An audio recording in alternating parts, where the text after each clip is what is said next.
Record అయ్యి just acting shoot చేసిందే, real కాదు. ఆ అమ్మాయి కూడా ఏం తెలియకుండా యాక్టింగ్ చేసేసింది.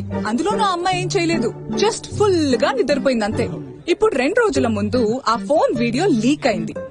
ఆ అమ్మాయి మీ దగ్గరకు వచ్చి వీడియో ప్లే చేసి, ఇదంతా నాకు తెలీదు, నేను జస్ట్ యాక్టింగ్ చేశాను, నాకు సంబంధం లేదు, నన్ను మన్నించండి అంది. అప్పుడు మీరు ఒప్పుకుంటారా? పెళ్లికి ముందే అమ్మాయికి నిజం చెప్పేయండి. దాచి పెళ్లి చేస్తే అది తప్పు. మీరు చెప్పలేదంటే నేనే రేపు పెళ్లికి వచ్చినప్పుడు చెప్పేస్తా. అబద్ధం చెప్పు, నిజాన్ని దాచు. ఒక అమ్మాయిని మోసం చేసి పెళ్లి చేసుకోవడం తప్పు కాదా?